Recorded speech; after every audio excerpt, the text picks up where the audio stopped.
নমস্কাৰ মই দুলাল চন্দ্ৰ নাথ আজি ৰবাৰ্ট চালডিনিৰ প্ৰভাৱিত কৰা 7টা নীতিৰ ওপৰত ক'ব বিচাৰিছোঁ। ৰবাৰ্ট চালডিনি এজন বিখ্যাত মনোবিজ্ঞানী। তেখেতে 7টা প্ৰিন্সিপলৰ কথা কৈছে, হাউ উই কেন ইনফ্লুৱেঞ্চ। এইটো চেলছৰ ক্ষেত্ৰতো হয় বা বিভিন্ন ক্ষেত্ৰত আমি এইটো ব্যৱহাৰ কৰিলে ভাল ৰিজাল্ট পাব পাৰোঁ। নম্বৰ 1 ৰেচিপ্ৰচিটি, অৰ্থাৎ পাৰস্পৰিকতা। মানুহে বিনিময়ত কিবা দিয়ে। যদি আমি আগতীয়াকৈ অফাৰ কৰোঁ তেতিয়াহ'লে সেই মানুহজনে আমি যিটো ক'ম সেইটো কথাত একচেপ্ট কৰাত সুবিধা হয়।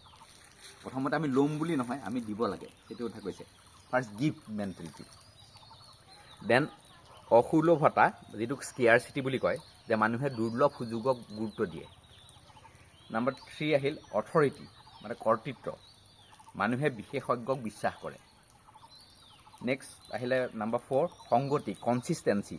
মানুহে প্ৰতিশ্ৰুতি অনুযায়ী কাম কৰে। নেক্সট পচন্দ, যিটো লাইকিং বুলি কয়, মানুহে পচন্দ কৰে, যাক পচন্দ কৰে তাক সমৰ্থন কৰে। নেক্সট আহিল ছ'চিয়েল প্ৰুফ, অৰ্থাৎ সামাজিক প্ৰমাণ। মানুহে ভিৰক অনুসৰণ কৰে। নেক্সট আহিল নম্বৰ 7 একতা, ইউনিটি। মানুহে নিজৰ দৰে লোকৰ প্ৰতি কেয়াৰ কৰে। চ' এই 7টা principle. Number 1 reciprocity, number 2 scarcity, number 3 authority, number 4 consistency, number 5 liking, number 6 social proof, number 7 unity. এইকেইটা যদি আমি প্ৰিন্সিপল মনত ৰাখোঁ, then we can influence anybody. Thank you very much.